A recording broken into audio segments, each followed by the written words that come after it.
ایک سنا کہ ابن تیمیہ اور امام طبری نے اجازت دی تھی کہ عورتیں جو ہیں وہ مردوں کی جماعت لیڈ کر سکتی ہیں اگر وہ زیادہ پڑھی لکھی ہیں تو۔ نہیں، امام ابن تیمیہ نے تو نہیں اجازت دی، عورتیں عورتوں کی کر سکتی ہیں۔ نہیں، انہوں نے کہا تھا کہ امام ابن تیمیہ نے کہا تھا کہ اگر عورتیں زیادہ پڑھی لکھی ہیں مردوں سے تو وہ جماعت لیڈ کر سکتی ہیں، لیکن پیچھے سے، یعنی کہ وہ پیچھے کھڑی ہوں گی اور مرد آگے ہوں گے۔ دیکھ لیں گے ان کے فتاوے میں نے تو کبھی یہ بات نہیں سنی۔ ابو ثور اور جو ہے نا امام طبری وغیرہ ان کے بارے میں پڑھتے تھے، دیکھیں فاض کیسی الٹی گنگا کے امام کا کام تو آگے ہونا، امام کا مانا ہی آگے، ہاں تو وہ پیچھے کھڑی ہوں کرنے والی باتیں۔ اور جس عورت کو اجازت نہیں دی گئی کہ آدمی امام بھول جائے تو وہ زبان سے سبحان اللہ کیا کری اسے ٹھوک دے، اس کو کہا ہاتھ پر ہاتھ مارے، اس سے امام توجہ کرے گا، اس کو امامت کی اجازت دیتے پھرتے ہیں۔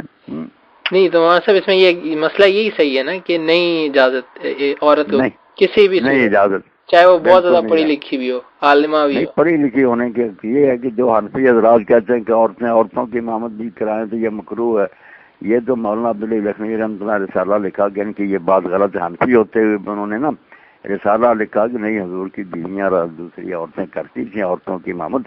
تو اپنی امامت کرائیں عورتیں عورتوں کی، تو وہ تو ٹھیک ہے، مردوں کی امامت نہیں درست۔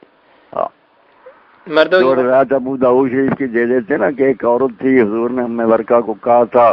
کہ اس کے لیے ایک مؤذن بھی مقرر کر دیا تھا جو اذان دیتا تھا، وہ گھر والوں کی امامت کراتی تھیں۔ اب اس میں کوئی المغنی جیسے کہتے ہیں گھر کی عورتوں کی، مگر جب وہ روایت ہی صحیح نہیں تو کیا فائدہ۔ اچھا، آپ نے وہ چیک کیا کہ امام ابن تیمیہ نے عورتوں کو اجازت دی؟ اب وہ امام ابن تیمیہ کا میں نے دیکھا، انہوں نے یہ مسئلہ بیان کیا کہ بہت سی چیزیں دین میں جو اصولاً تو غلط ہیں مگر ضرورت کے تحت وہ جائز ہو جاتی ہیں، جیسے کہتے ہیں امام کے آگے کھڑا ہونا مفتیوں کا یہ غلط ہے، مگر کئی اماموں نے کہا کہ اگر جگہ نہ ہو یا کوئی اور ایسی وجہ ہو تو پھر مفتی آگے بھی صاحب بنا لیں تو جائز ہے۔ اسی طرح کی بات کہی ہے کہ عورتوں کی امامت بھی ٹھیک نہیں اصل میں، مگر اگر کسی جگہ ایسا ہو کہ صرف جاہلی اکٹھے ہو، ان میں کوئی قرآن نہ جانتا اور اسی پڑھنا جانتی ہے تو وہ پیچھے کھڑی ہو جائے تو ان کی جماعت کرا دی۔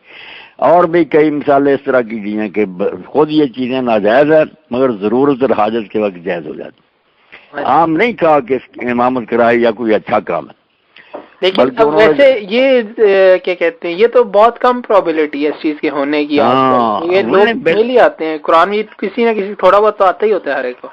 یہی بات ہے، نہیں کئی جگہ ایسے نا شروع اسلام میں ایسا بھی تھا کہ سرے سے لوگوں کو چھوٹی صورت سے بھی یاد نہیں تھی،